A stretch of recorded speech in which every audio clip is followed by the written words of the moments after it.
Hello बच्चों, ये question आपका thermal properties of matter chapter से है। बहुत ही सिंपल क्वेश्चन है। देखिए क्वेश्चन में क्या कह रहा है, when A 0.15 kg of ice eight 0 degree Celsius is mixed with 0.30 kg of water at 50 degree Celsius in a container, the resulting temperature is इतना 6.7 डिग्री सेल्सियस।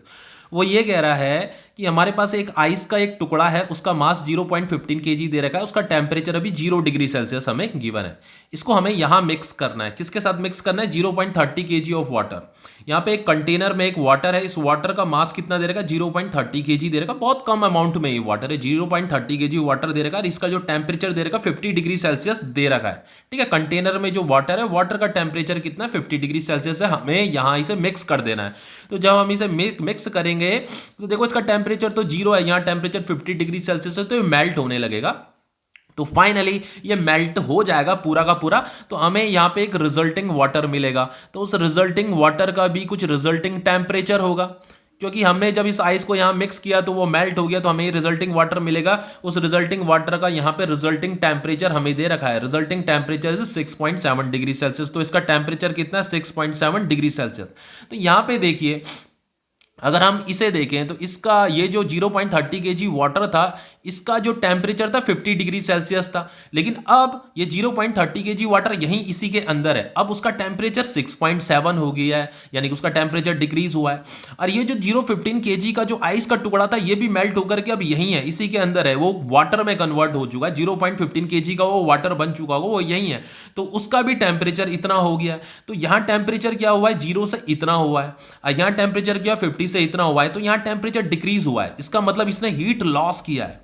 और यहां टेम्परेचर इंक्रीज हुआ है, इसका मतलब इसने हीट गेन किया है। तो जहां टेम्परेचर डिक्रीज होता है वहां हीट लॉस होता है, और जहां टेम्परेचर इंक्रीज होता है वहां हीट गेन होता है। तो यहां पे जो कॉन्सेप्ट लगेगा वो कॉन्सेप्ट लगेगा heat gain will be equal to heat loss.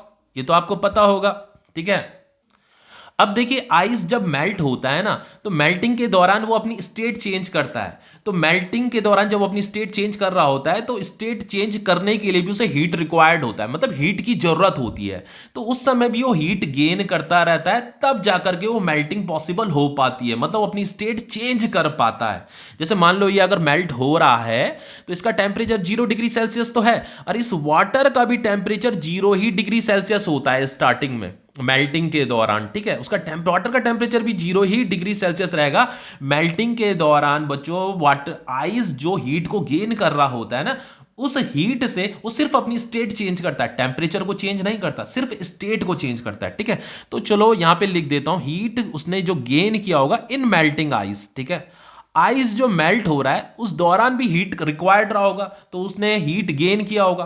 Plus जब वो मेल्ट हो गया तो वो 0 डिग्री सेल्सियस टेम्परेचर में रहा होगा वो वाटर। अब उस वाटर को इतना टेम्परेचर में आना है, तो यहां टेम्परेचर इंक्रीज होगा। तो टेम्परेचर अगर इंक्रीज होगा यानी कि वो हीट गेन करेगा, ठीक है। तो हीट टेम्परेचर इंक्रीज करने के लिए हीट गेन ही तो करना पड़ेगा। तो heat gain to raise temperature, ठीक है, to raise temperature it will be equal to, किसके इक्वल होगा? देखो हीट गेन तो ये हो गया, और हीट लॉस क्या होगा? यहां देखो इसका टेम्परेचर 50 डिग्री सेल्सियस था, इतना केजी वाटर का।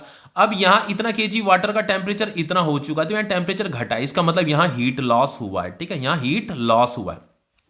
अब देखिए बच्चों आगे क्या है।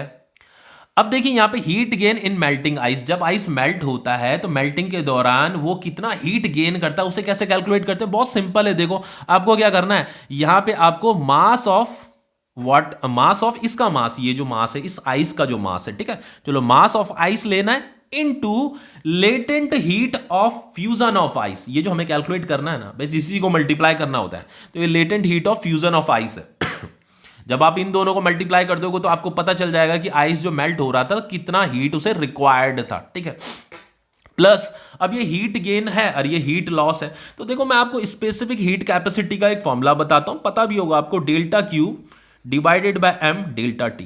अगर टेम्परेचर इंक्रीज हो रहा है किसी बॉडी का तो इसका मतलब वो हीट गेन कर रहा है, टेम्परेचर अगर डिक्रीज हो रहा है बॉडी का तो इसका मतलब वो हीट लॉस कर रहा है। तो हीट लॉस के लिए भी यही फॉर्मूला होता है, इसे हीट लॉस भी बोला जाता है और इसे हीट गेन भी बोला जाता है। तो हीट गेन के लिए भी हमें इसी एक्सप्रेशन का यूज करना है, हीट लॉस के लिए भी हमें इसी एक्सप्रेशन का यूज करना है। ये एस क्या है आपका? Specific heat capacity.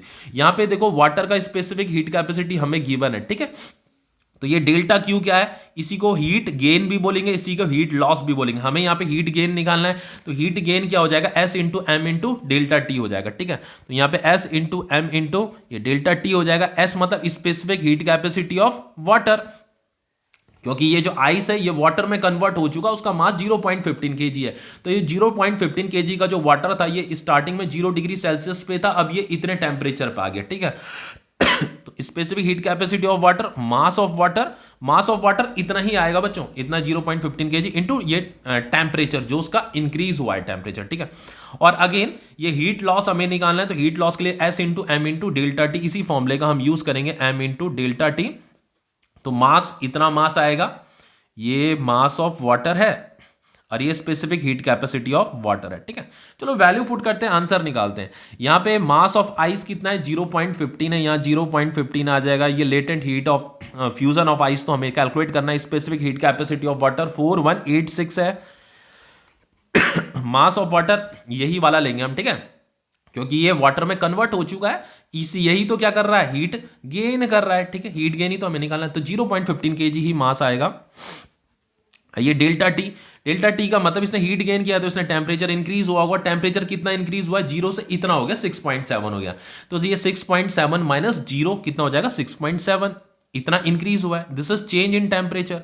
ये सरफेस टेंशन बोल रहा हूं। Specific heat capacity of water इतना है 4186 इंटू ये मास ऑफ वाटर यही है 0.30 into this is change in temperature. तो देखो टेम्परेचर पहले इतना था, वो इतना हो गया, डिक्रीज हो गया ना, यहाँ टेम्परेचर डिक्रीज हुआ है। तो कितना डिक्रीज हुआ है वही हमें यहाँ पे लिखना है, कितना डिक्रीज हुआ है, चेंज इन टेम्परेचर लिखना है। तो 50 माइनस 6.7, तो 50 माइनस 6.7 करूंगा तो ये कितना आ जाएगा, आई थिंक 43, ठीक है, 43.3 तो आएगा, ठीक है। तो यहाँ पे 43.3 आएगा, इतना टेम्परेचर उसका डिक्रीज कर गया। अब देखो 0.15 इंटू ये प्लस इसका मल्टीप्लाइकेशन करके मैं बताता हूं आपको कितना आ रहा है।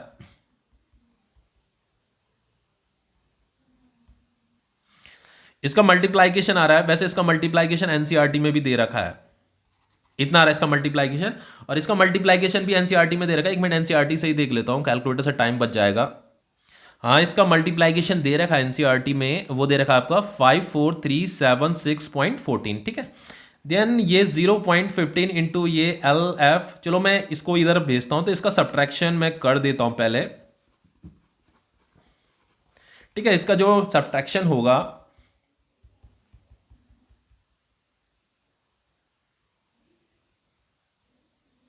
इतना आ रहा है, इसका सब्ट्रैक्शन 50169.21, और इसको फिर लेटेंट हीट ऑफ फ्यूजन हमें निकालना है। तो लेटेंट हीट ऑफ फ्यूजन इनको डिवाइड कर देंगे हम, ठीक है।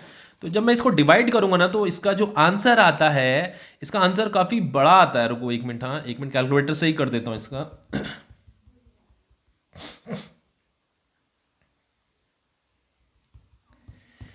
इसका जो आंसर आ रहा है वो आंसर आ रहा है 33461.4 आ रहा है, ठीक है। तो चलो इसे साइंटिफिक नोटेशन में लिख देते हैं हम। साइंटिफिक नोटेशन में कैसे लिखेंगे, ये लेटेंट हीट ऑफ फ्यूजन जो आएगा आपका, ये डेसिमल यहाँ पे 1 2 3 4 5 डिजिट इधर इसे शिफ्ट कर दो, तो ये 10 की पावर 5 हो जाएगा जूल पर केजी। यही आपका आंसर है। देखो एनसीईआरटी में भी यही आंसर दे रखा, 3.34 इंटू 10 की पावर 5 जूल पर केजी, ये आंसर दे रखा, ठीक है। तो ये क्वेश्चन आपका कंप्लीट हो गया।